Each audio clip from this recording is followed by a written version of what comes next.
Question 3. Can we end poverty? In this reading, we'll learn about a time when government was at its most liberal and leaders tried to use their power to make major changes to American life.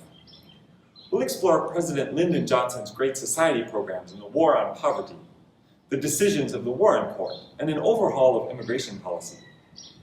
We'll learn about the assassination of John F. Kennedy and why his successor, Lyndon Johnson, was able to enact so many changes.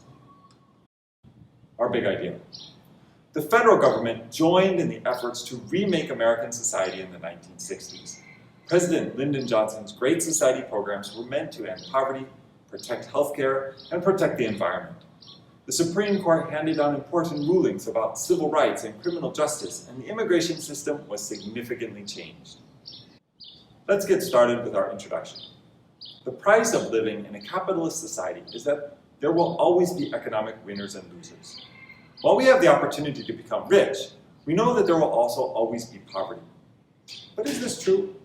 Why can't a wealthy nation like ours, rich with natural resources, a stable government, and innovative people, find a way to end poverty? In the 1960s, President Lyndon Johnson set out to do just that. After stepping into the presidency when John F. Kennedy was assassinated, Johnson described for Americans a great society. In this society, there would be no poverty. People would be able to pay for healthcare, have safe food, safe cars, safe homes, access to great art and music, and people from all over the world would be able to come to the United States to join and participate in this utopian nation. For some, it seemed too idealistic, but the 1960s was a time of change, and Americans were eager for idealism. Johnson was able to convince Congress to enact his plans and won the presidency himself in a tremendous landslide victory in 1964. Of course, there is still poverty today, and over half a century later, so we know that Johnson did not succeed in ending poverty. Or perhaps it was not the fault of his programs and ideals, but rather other circumstances at the time. What do you think? Can we end poverty? The assassination of President Kennedy. Ask any American who was over the age of 8 in 1963 the question, "Where were you when President Kennedy was shot?" And a complete, detailed story is likely to follow. The death of the young, dynamic president is one of the defining moments of the 1960s, and one that people who lived through it have never forgotten. Although his public advocacy for civil rights had won him support in the African American community, and his steely performance during the Cuban Missile Crisis had led his overall popularity to surge, Kennedy understood that he had to solidify his base among white Southerners to secure his re-election in 1964. On November 21, 1963, he accompanied Vice President Lyndon Johnson to Texas to rally his supporters in that large state. President Kennedy's motorcade route through Dallas on November 22nd was planned to give him maximal exposure to Dallas crowds before his arrival at a luncheon with civic and business leaders in the city. The planned motorcade route was widely reported in Dallas newspapers several days before the event for the benefit of people who wished to view the motorcade, but tragically gave Kennedy's assassin a chance to plan his attack. At about 11:40 a.m., the presidential motorcade left for the trip through Dallas. By the time the motorcade reached Dealey Plaza, Kennedy was only 5 minutes away from the planned destination. At 12:30 p.m., as Kennedy's uncovered limousine entered Dealey Plaza, a reported 3 shots were fired at Kennedy. Seriously injured, Kennedy was rushed to Parkland Hospital, where he was pronounced dead. Vice President Johnson had been riding 2 cars behind Kennedy in the motorcade and was not injured. He took the oath of office and became president. At his side was a grieving Jacqueline Kennedy. The photograph of this moment is one of the most heart-wrenching in American presidential history. The gunfire that killed Kennedy appeared to come from the upper stories of the Texas School Book Depository building. Lee Harvey Oswald, an employee at the depository and a trained sniper, was charged with the murders of President Kennedy and Dallas police officer J.D. Tippit. Oswald denied shooting anyone and claimed he was being framed because he had lived in the Soviet Union. Oswald's case never came to trial because he was shot and killed 2 days later by Dallas nightclub owner Jack Ruby while being escorted from Dallas Police Headquarters to the county jail. Arrested immediately after the shooting, Ruby said that he had been distraught over the Kennedy assassination and sought to avenge the president's death. News of the president's death shocked the nation. Men and women wept openly. People gathered in department stores to watch the television coverage while others prayed. Traffic in some areas came to a halt as the news spread from car to car. Schools across the country dismissed their students early. The state funeral took place in Washington, D.C. during the 3 days that followed the assassination. Kennedy's coffin was carried on a horse-drawn caisson to the Capitol to lie in state. Throughout the day and night, hundreds of thousands of people lined up to view the guarded casket. Representatives from over 90 countries attended the state funeral, and after the Requiem Mass at St. Matthew's Cathedral, the late president was laid to rest at Arlington National Cemetery across the Potomac River from the capital city. His gravesite is now marked by an eternal flame. In a testament to the slain president's popularity, 50,000 people visited the site each day in the first few years after his death. President Johnson appointed a special commission to investigate Kennedy's assassination. Headed by Chief Justice Earl Warren, and therefore known to history as the Warren Commission, they concluded that Oswald was the lone assassin. The 10-month investigation by the Warren Commission concluded that the president was assassinated by Lee Harvey Oswald acting alone, and that Jack Ruby acted alone when he killed Oswald before he could stand trial. These conclusions were initially supported by the American public. However, polls conducted from 1966 to 2004 found that as many as 80% of Americans have suspected that there was a plot or cover-up. The assassination is still the subject of widespread debate and has spawned numerous conspiracy theories. Lyndon B. Johnson. Born in a farmhouse in Stonewall, Texas, the new president had been a high school teacher and worked as a congressional aide before winning election to the House of Representatives in 1937. He won election to the Senate in 1948 and rose through the ranks of leadership to become the Senate Majority Leader in 1955. Johnson was a master of convincing others to agree with him, and he artfully moved legislation through Congress. A contemporary writes of the famous Johnson treatment, "It was an incredible blend of badgering, cajolery, reminders of past favors, promises of future favors, predictions of gloom if something doesn't happen. When that man started to work on you, all of a sudden you just felt that you were standing under a waterfall and the stuff was pouring on you." Johnson ran for the Democratic nomination in the 1960 presidential election but lost to Kennedy. He did, however, accept Kennedy's invitation to be his running mate in the general election. After Kennedy's death, Johnson continued both his predecessor's major political initiatives and maintained his team of advisors. Johnson's cabinet included several members of Kennedy's cabinet. Johnson retained Dean Rusk as Secretary of State, Robert McNamara as Secretary of Defense, as well as Kennedy's Secretaries of Agriculture and the Interior, all for the duration of his presidency. Former presidential candidate Adlai Stevenson continued as Johnson's ambassador to the United Nations until Stevenson's death in 1965. Attorney General Robert F. Kennedy, the former president's younger brother, with whom Johnson had a notoriously difficult relationship, remained in office for a few months before leaving in 1964 to run for the Senate. The Great Society. Johnson continued Kennedy's push to pass a civil rights law. However, Johnson decided to implement some of his own priorities and a few months after taking office announced his most famous initiative. In May 1964, in a speech at the University of Michigan, Lyndon Johnson described in detail his vision of the Great Society he planned to create. Johnson had been a supporter of Franklin Roosevelt's New Deal during the 1930s, but those programs were designed to address an economic crisis.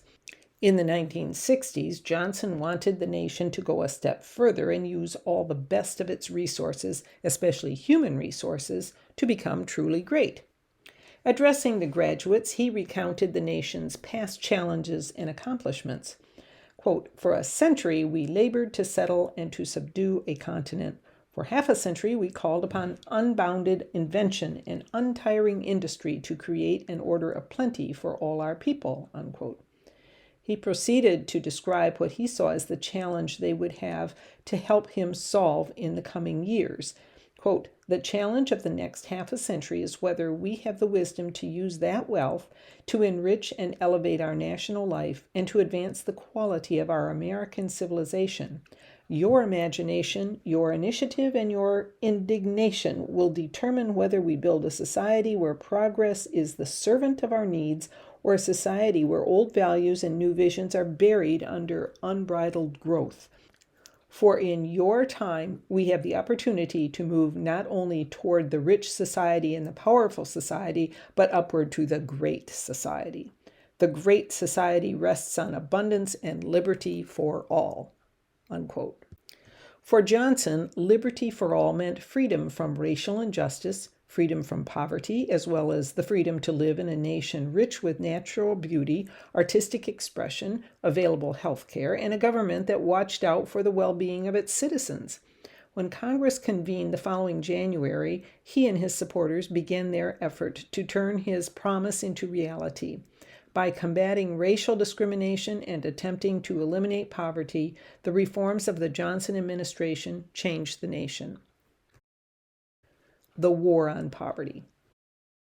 The centerpiece of Johnson's plan to create a great society was the eradication of poverty in the United States. Johnson had seen poverty up close back in Texas and saw it as a moral issue rather than just a matter of economics.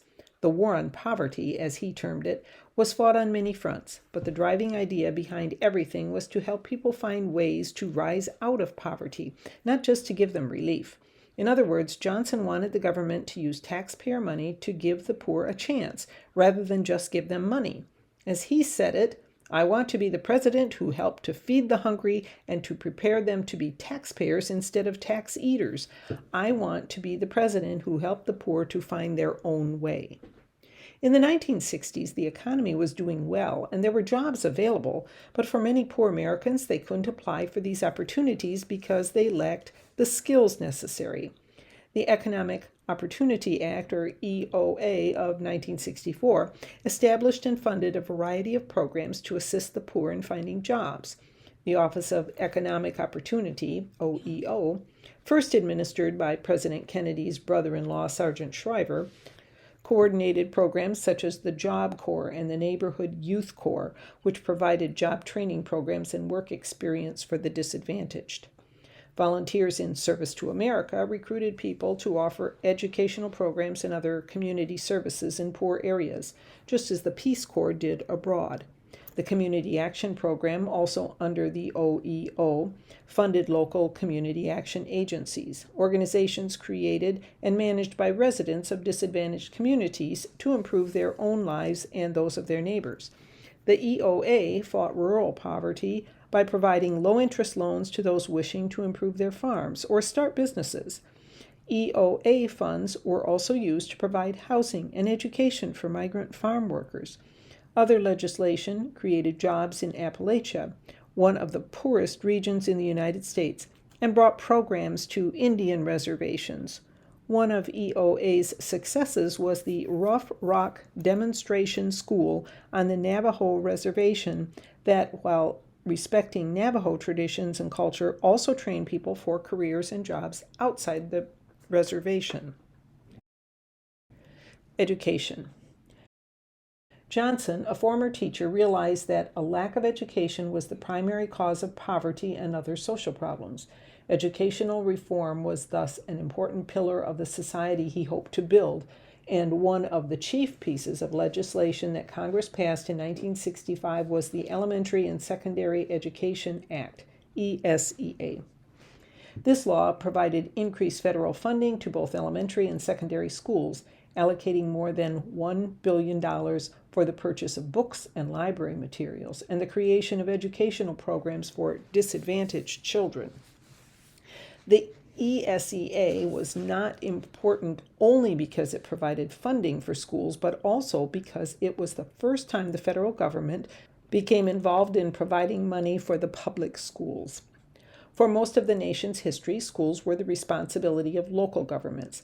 However, after Johnson's Great Society, every president and members of Congress have promised to improve education and have allocated federal money to do so. Even still, federal funding accounts for only a small fraction of a school's overall budget. Most of a school's budget is still provided by local taxes, and decisions about curriculum are made at the state and local level. The Higher Education Act, signed into law in 1966, provided scholarships and low-interest loans for the poor, increased federal fundings for colleges and universities, and created a corps of teachers to serve schools in impoverished areas. Today, approximately 2/3 of all student financial support comes from the federal government. When high school seniors completed their federal application for student aid, or FAFSA, they become eligible for any of three forms of federal funding: grants, or money given, loans, which have to be repaid after graduation, or work study, which is money that can be earned by working at a job during school. The planners of education reform that was part of the War on Poverty understood that systemic poverty was generational. That is, being the child of poor parents makes it much more likely that a person will grow up to be poor. One factor in this pattern is the ability to prepare children for kindergarten. While middle and upper class parents can provide books and toys for their young children, take them to museums, zoos, camps, or send them to preschool, poorer parents cannot afford these things and often gave less time to teach their children because they were working. To combat this problem, Johnson created Head Start, a program that provided government-funded preschool for low-income families. In this way, children from poor families would not start kindergarten already behind their middle and upper class peers. In 2009, David Deming evaluated the program using the National Longitudinal Survey of Youth. He compared siblings and found that those who attended Head Start showed stronger academic performance, as shown on test scores for years afterwards, were less likely to be diagnosed as learning disabled, less likely to commit crime, more likely to graduate from high school and attend college, and less likely to suffer from poor health as an adult. Medicare and Medicaid. During the New Deal, President Franklin Roosevelt had enacted Social Security, an important program that provides financial support for America's elderly. Johnson realized that despite Social Security, the nation's elderly were among its poorest and most disadvantaged citizens, and added to the social safety net by enacting a program to provide medical insurance for the elderly. The creation of Medicare, a program to pay the medical expenses of those over 65, has, along with Social Security, been one of the most popular and most expensive programs run by the federal government. Initially opposed by the American Medical Association, which feared the creation of a national healthcare system, the new program was supported by most citizens because it would benefit all social classes, not just the poor. Like Social Security, current workers pay the cost of Medicare. As the baby boomers retire, more and more will be taking advantage of Medicare benefits, and the government will have to pay for their prescription drugs, doctor's visits, and other treatments. With better health care, Americans are living longer. The combined effect of the large number of baby boomers and the longer they are all living, the cost of Medicare is rising quickly. Politicians in the coming decades will have to face tough choices. Either they will have to raise taxes on current workers to pay for Medicare's costs or cut benefits. Since older Americans vote in greater numbers than younger Americans, the outcome seems obvious. A year after Medicare was created, a medical program for the poor was enacted entitled Medicaid. States use money from the federal government and run the program themselves, so Medicaid is known by different names in different places. For example, California calls their program Medi-Cal. In Massachusetts, it's known as MassHealth, and Hawaii's version of Medicaid is called Quest. As part of the Affordable Care Act, ACA, also known as Obamacare, passed in 2010, the Medicaid program was greatly expanded by redefining who qualified to receive its benefits. The arts. Perhaps influenced by Kennedy's commitment to the arts, Johnson also signed legislation creating the National Endowment for the Arts and the National Endowment for the Humanities, which provided funding for artists and scholars. In September 1965, when he signed the National Foundation on the Arts and Humanities Act, Johnson declared, "The arts and humanities belong to all the people of the United States." Government support for the arts is an assertion that culture is a concern of everyone, not just private citizens. The Public Broadcasting Act of 1967 authorized the creation of the private, not-for-profit Corporation for Public Broadcasting, which helped launch Public Broadcasting Service, or PBS, and National Public Radio, NPR, in 1970. Since its inception, the National Endowment for the Arts and National Endowment for the Humanities have funded theatrical productions, translations of works of literature, art exhibits, and have made the arts accessible to millions of school children. Sometimes people forget that the arts are expansive. However, consider the cost of paying for school buses to transport elementary school students to a theater to watch a play. This is an experience most Americans are familiar with, but do not often realize that the cost of those buses was probably paid for with a grant from the National Endowment for the Arts. Another important project these Great Society programs have undertaken is the recognition of America's great artists. The National Medal of Arts, given annually by the President, has been awarded to such great contributors as painters Georgia O'Keeffe, Jacob Lawrence, and Andrew Wyeth, musicians Dave Brubeck, Wynton Marsalis, Johnny Cash, and Ray Charles, writers Ralph Ellison and Beverly Cleary, and dancers Mikhail Baryshnikov and Suzanne Farrell. Consumer protection. In the first decade of the 1900s, muckrakers such as Upton Sinclair made food safety a part of the national conversation with their books. The Jungle, for example, helped spur Congress to create the Food and Drug Administration. As part of the Great Society, Johnson moved consumer protection a step further.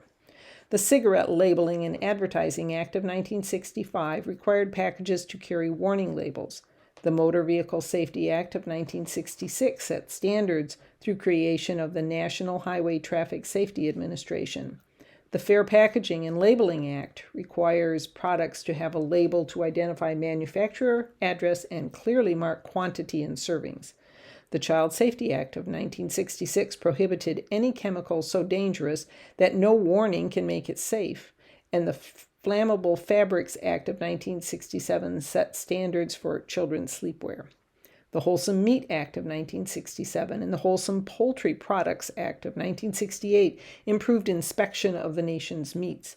The Truth in Lending Act of 1968 requires lenders and credit providers to disclose the full cost of finance charges in both dollars and annual percentage rates on installment loans and sales. The Land Sales Disclosure Act of 1968 provided safeguards against fraudulent practices in the sale of land. The Radiation Safety Act of 1968 provided standards and recalls for defective electronics products. We have Johnson to thank for the fact that we can look on the side of a package at the grocery store and know what ingredients it contains, or eat a hamburger without fearing for our health, or ride in a car and know it will protect us in an accident, or rest easy knowing that the things in our house will not poison our children. Immigration. The United States is a nation of immigrants. However, after World War I, people began to fear the impact that immigrants were having. Communists led by Vladimir Lenin had just taken power in Russia. Revolutions were brewing in Europe, and traditional racist fears were brewing. In response, Congress passed the Immigration Act of 1924, which almost ended legal immigration. It set quotas for how many people could enter the United States from any particular country, favored white Europeans, and ended immigration from Asia altogether. In 1965, the Johnson administration encouraged Congress to pass the Immigration and Nationality Act, which radically changed the nation's immigration policy. The law lifted restrictions on immigration from Asia and gave preference to immigrants with family ties in the United States and immigrants with desirable skills.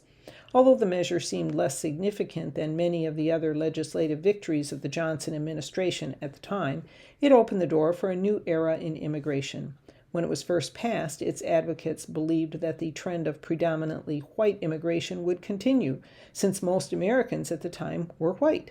However, because it favored families, once one immigrant had moved to the United States, the law made it possible for other family members to obtain visas to immigrate as well. Over the past 50 years, this has made possible the formation of Asian and Latin American immigrant communities. Between the passage of immigration restrictions in the 1920s and the Great Society of the 1960s, 52% of immigrants were from Europe and only 6% were from Asia. Since the passage of the Immigration and Nationality Act in 1965, 14% have been from Europe and 33% from Asia. The rebirth of Chinatowns, as well as the establishment of Vietnamese, Thai, Korean, Japanese, Indian, Pakistani, as well as various African ethnic communities in the United States, are the effects of the policy change implemented by Johnson. Immigration from Latin America was not ended in 1924 because of the need of farm workers, and Hispanic immigrants have accounted for about 45% of the nation's total new arrivals in the past 100 years. Civil rights and the environment. The fight for civil rights was an important part of Johnson's quest to create a great society. He used his considerable ability to work with Congress to pass the Civil Rights Act of 1964 and the Voting Rights Act of 1965, both of which we discussed in the preceding unit. Johnson was also greatly concerned with protecting the environment, which we will discuss at length in our next reading. The end of the Great Society. Perhaps the greatest casualty of the nation's war in Vietnam during the 1960s and early 1970s was the Great Society. As the war escalated, money spent to fund it also increased, leaving less to pay for the many social programs Johnson had created to lift Americans out of poverty. Johnson knew he could not achieve his Great Society while spending money to wage the war. However, he was unwilling to withdraw from Vietnam for fear that the world would perceive this action as evidence of American failure.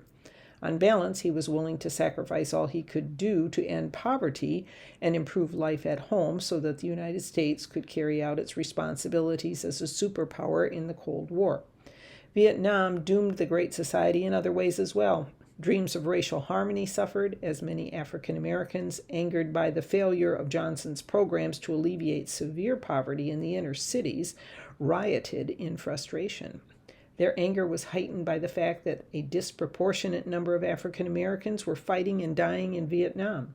Nearly 2/3 of eligible African Americans were drafted, whereas draft deferments for college, exemptions for skilled workers in the military-industrial complex, and officer training programs allowed white middle-class youth to either avoid the draft or volunteer for a military branch of their choice. As a result, less than 1/3 of white men were drafted. Although the Great Society failed to eliminate suffering or increase civil rights to the extent that Johnson wished, it made a significant difference in people's lives. By the end of Johnson's administration, the percentage of people living below the poverty line had been cut nearly in half. While more minorities continued to live in poverty, the percentage of poor African Americans had decreased dramatically. The creation of Medicare and Medicaid, as well as the expansion of Social Security benefits and welfare payments, improved the lives of many, while increased federal funding for education enabled more people to attend college than ever before. Conservative critics argued that by expanding the responsibilities of the federal government to care for the poor, Johnson had hurt both taxpayers and the poor themselves. Aid to the poor, many maintained, would not only fail to solve the problem of poverty, but would also encourage people to become dependent on the government and lose their desire and ability to care for themselves, an argument that many found intuitively compelling, but which lacked conclusive evidence. These same critics also accused Johnson of saddling the United States with a large debt as a result of all the money he borrowed in order to fund both the war in Vietnam and the programs of the Great Society. The Warren Court.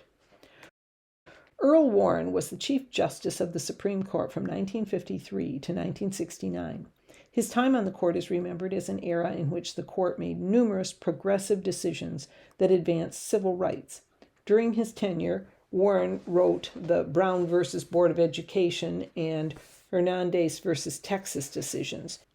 He ruled that witnesses did not have to testify before the House Un-American Activities Committee that had become infamous during the Red Scare. In Engel versus Vitale, his court ruled that schools cannot force students to participate in prayers. He was Chief Justice when President Nixon tried to prevent newspapers from printing stories that contained secrets about the Vietnam War and ruled that the people have a right to know what their government is doing. However, two rulings in particular made by the Warren Court are remembered because together they greatly advanced protection of people accused of crimes, especially for those who are poor. In 1961, a poor man named Clarence Earl Gideon was arrested and put on trial for robbing a pool hall in Florida. When he appeared before the court, Gideon could not afford an attorney to represent him, and the prosecutor easily convinced the jury that Gideon was guilty.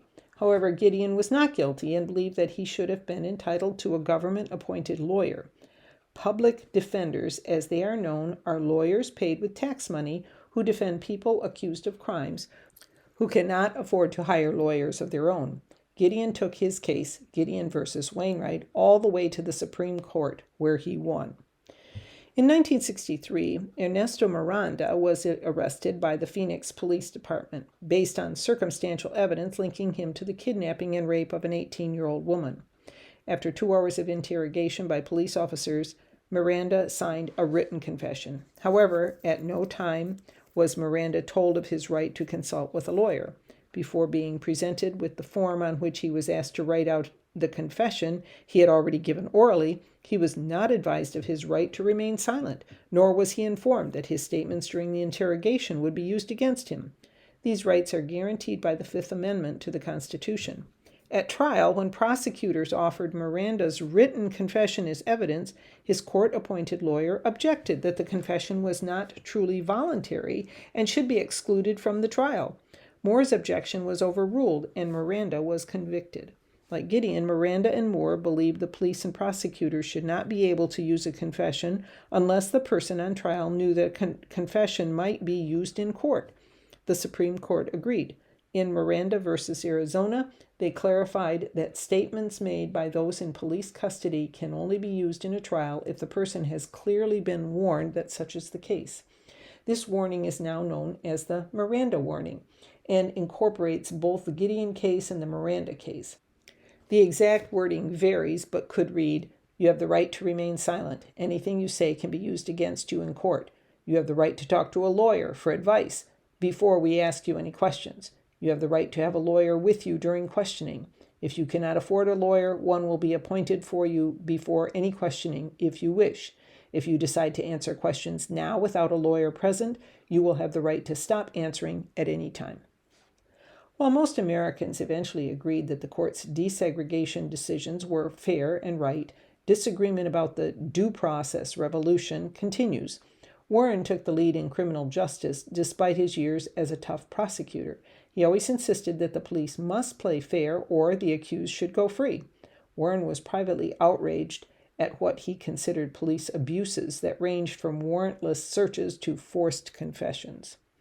Conservatives angrily denounced the Warren Court's decisions, claiming that they prevented the police from effectively putting criminals behind bars.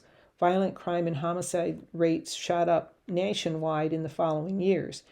In New York City, for example, after steady to declining trends until the early 1960s, the homicide rate doubled in the period from 1964 to 1974. Controversy exists about the cause, with conservatives blaming the Supreme Court's decisions and liberals pointing to increased urbanization and income inequality characteristic of that era. After 1992, the homicide rates fell sharply. Conclusion. Many liberals would argue that the failure of the war on poverty to actually end poverty was the fault of external factors such as the Vietnam War. The programs and ideas President Johnson championed would have worked if other distractions had not interfered. Conservatives, on the other hand, claim that the war on poverty, while well-intentioned, would never have undone the natural order of the capitalist economic system, and in some ways might have made poverty worse. People who know the government will rescue them when they fall on hard times are less likely to work their way out of poverty, or so the argument goes. What do you think? Can we end poverty?